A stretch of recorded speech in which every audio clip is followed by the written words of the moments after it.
just on the surface, is a Chris Paul, Brandin Podziemski combination, do you view that as an upgrade or a downgrade from Jordan Poole? Upgrade. Big time upgrade. Well, like everything Chris Paul is going to bring to the Warriors next year is what Jordan Poole never brought, or maybe never will be able to bring, which is defense, a higher basketball IQ, better ball handling, a better short range shooting game. Jordan Poole, look, he's taller, but I think that's really the only advantage you get with Jordan Poole. Look, Chris Paul's 38. The injury concerns are very real. Rick Celebrini's going to have his hands full big time. I mean, he had a project on his hands last year with Otto Porter Jr., and he wildly succeeded. He kept OPJ to a 25-minute a cap per game, even in the postseason. And he was healthy, and he made a difference in the Warriors winning a title. So he's going to have to work that magic again with Chris Paul. But if Chris Paul's healthy, it's an absolute upgrade, man. For some reason, and Larry, I don't know if you know the answer to this, but Steve Kerr has been thirsting for like a veteran traditional backup point guard for like years. You know, he wanted Goran Dragic like really badly, struck out and missed. He wanted Patty Mills very badly, struck out and missed. He wanted Patrick Beverley just this last season, struck out and missed. He finally got his traditional veteran point guard. The why of that is a mystery, given Chris Paul is so pick and roll heavy in terms of the offensive sets he runs. And that's obviously not what the Warriors run. They're very motion centric. But Steve Kerr has been, again, he's been wanting a player like this for a long time. He finally got it. I'm very curious to see what the plan is. But I do think he's an upgrade from Jordan Poole. There's no doubt about that. I just think efficiency-wise, it's hard to argue that it's not an upgrade. I mean, Jordan Poole turned the ball over. Chris Paul's going to do a better job in that category. Yes. Jordan Poole shot 32% from three and 25% from beyond the arc in the playoffs. And you're picking up Podziemski. Podziemski shot 44% from three. So just on an efficiency standpoint, I think it's probably an upgrade. The question I would have is, can Chris Paul stay healthy at 38, playing the up and down style that the Warriors play? Great question. And Podziemski is like, you asked the combination of Paul and Podziemski. Realistically, Brandin Podziemski is probably not going to be someone we see much of this year. Mike Dunleavy, even though it's hard to trust what he says, you really have to listen carefully and trust your own instincts and intuition when Dunleavy talks, because Dunleavy Jr. just a week ago said Jordan Poole is going to be with the team for the next 4 years.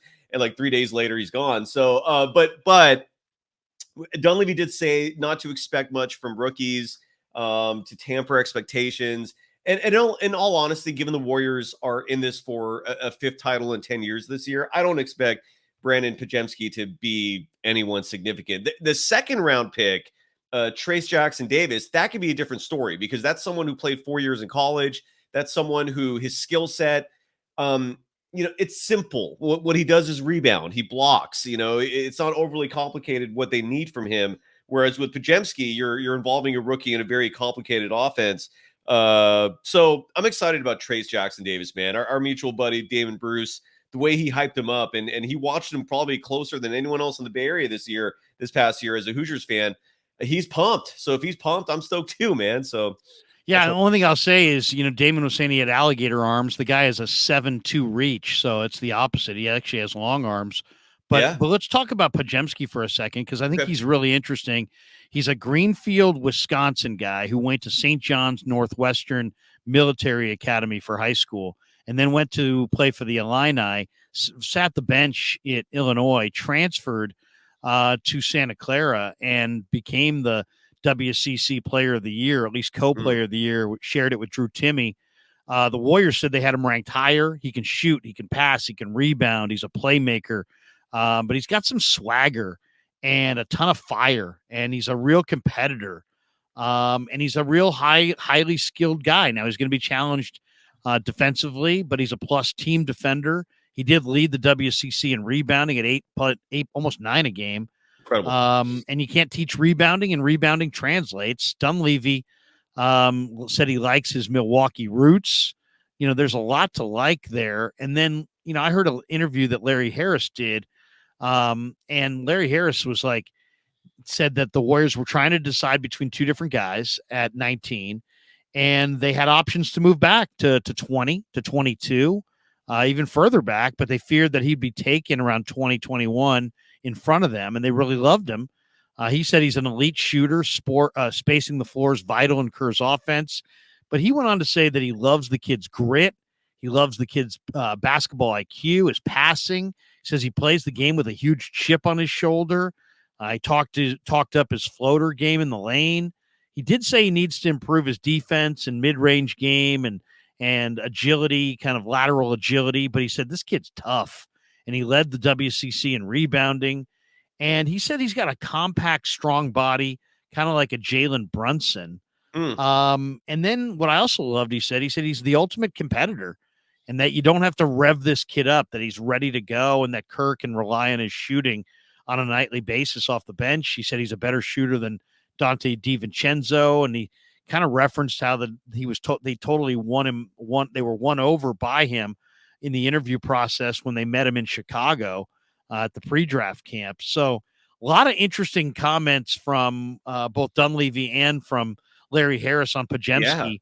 What are you hearing? And give me your thoughts on that draft choice. I mean, there was other guys there. They could have gone with Keegan Murray's brother, Chris Murray. They could have gone with Whitmore, who a lot of people thought was going top 10 out of Villanova. He's definitely an athlete, a dunker, but I don't know about the health of Whitmore. What did you think of the Podziemski selection at 19? Yeah, I initially was really bummed at the Warriors pass on Cam Whitmore because just like you said, he was projected to go top 10. He's a bigger player, so he would have actually, fulfilled an area of need for the Warriors. That's not necessarily something Podziemski brings to the table this year. But then again, we're also likely not going to see Podziemski much. I'll talk about Podziemski in a second. The Cam Whitmore thing, we don't know what the medical issue was specifically. There was something in his medical report at the draft combine that scared a lot of teams off. That was part one. The other part that I didn't know about until after the draft, which kind of made me understand a little more why he slipped, is he was late on multiple occasions to practices, to workouts, sometimes like egregiously late. Like teams are just sitting there waiting for like 45 minutes an hour for him to show up. And he didn't show up. And when he did show up, it's not like he was remorseful. Like, I'm sorry for being late. He just showed up and just, didn't say or do anything about it. And look, for a rookie to have that kind of attitude, that's going to raise some eyebrows, And so I guess that's a huge reason why Cam Whitmore fell. But the fact that I know the Larry Harris thing, I learned that from you, that the Warriors could have in fact traded down. That is what I ultimately wanted, because you and I have done a lot of shows where we've talked about, and you've really wanted this. I don't blame you. To trade down and get extra picks in a draft that's deep with talent, whereas the next 2 years it's going to be really light. And if they could have traded down, that's what I would have personally done. I mean, in a year where you could have gotten extra picks in a deep draft, that would have been my preference. But nonetheless, they got Podziemski. I heard Mike Dunleavy Jr. had Podziemski number 11 on his draft board. That's how highly he ranked him. And so maybe Cam Whitmore or whoever else, maybe like they were so dead set on Podziemski that it didn't matter who ended up falling that low. I'm curious to know who the other team is that also wanted him, or who the other player was. I'm sorry, the Warriors wanted. But who would you guess? I would guess Chris Murray. Oh, the other player? Yeah, maybe. Yeah, I mean, because Rafael Barlow was on Locked On Warriors with me, and the way he presented his argument for Chris Murray, it made perfect sense. He was like, "Look, if you're getting just 75% of his twin brother at a rookie deal, a late first round rookie deal, that's a steal. I mean, that's someone who's going to be ready to play his rookie year. That's someone who can shoot the ball for you, who brings size. I'm with you. I wouldn't not have minded Chris Murray, but again, the Warriors are in a win now mode, so rookies are not going to play much of a factor into it this year. Brandin Podziemski, like you said, he's tough. The rebounding thing sticks out to me more than anything else. For a 6'5" guard to average nearly 9 boards a game, that is what you want for a player coming into the NBA, because that does, to me, personify his motor, his toughness. That seems to be the biggest critique of Jonathan Kuminga is his motor, even though like when we watch the games, I don't really see an issue there, but that is nonetheless the negativity directed toward Kuminga sometimes is that he doesn't have that motor that the team really wants, that engine. And if Podziemski has that, great. I've heard the same thing. But there's also the fact that, like you said, he went to a military school. He's supposedly very disciplined. He's not someone that would complain, for example, if he didn't get minutes. He wouldn't complain if his role was very specific. And I think that's a lot of what they were looking for as well, is someone who would buy into whatever the philosophy is. Because Jordan Poole and to a lesser extent Jonathan Kuminga, they did not buy in last year. Now, Kuminga, I feel like you can forgive a little more. He's 20 years old.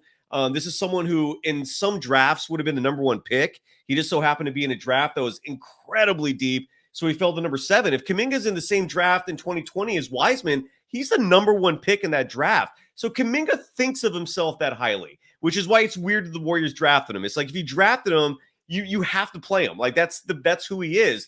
But regardless, Podziemski is someone who's going to buy into his role. He's energetic. The shooting, like you said, is very accurate. He's a lights out shooter.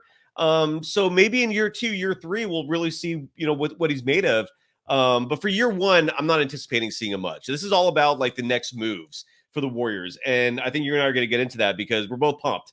This is not over for the Warriors. There's going to be some big moves coming. What I love is how smart the kid is, the confidence. I also loved, when they asked his dad, hey, what are the Warriors getting? And he's like, this kid's a dog, man. This kid's tough. He'll run through walls. I just loved how all in the dad was on his kid's game. And the kid was just like kind of nodding. And I love the confidence. He's like, I want to go up against Steph. I wanted to go up against Steph. Now I get to play with Steph. It's unreal. Yeah. There's something about like he's got this like swagger that kind of reminds me a little bit of Jason Williams, White Chocolate, who used to play with Sacramento. Right. Now that guy was a point guard who was kind of a magic, almost like a poor man's Pete Maravich or something. He with his entertaining passing. Yeah. But I like guys who have confidence and a chip on their shoulder and are like hell bent to prove that like they belong. I also like the fact this kid's got some toughness, that he's got some strength in his body, and also he's got a 39-inch vertical. Ooh. So I mean that's big time. I mean, we're not anything over 35 is big, but 39-inch vertical means he gets way, way up. So I love the chip, I love the swagger, I love the smarts, I love the belief. You can see the kid's got belief in himself, and he's really intelligent. I'll tell you the other thing. So at the draft, they announced Brandin Podziemski. Mm-hmm. He stands up. He's got a BP chain. Did you see the BP chain? I did. And then he hugs the dad, hugs the mom, hugs some other guy at the table, probably his uncle or something. And he's getting ready to flip around and go up to the stage. And some little kid, like looks like a 5-year-old, comes running down on the other side of the barrier there. And he sees him out of the side of his eye, gives him a fist pound. I mean, so when I have Brandon on the show, I'm going to be like, hey man, you already showed you got good court vision there. You saw the 5-year-old and you gave him a fist pound. But I love this kid. I think there's a lot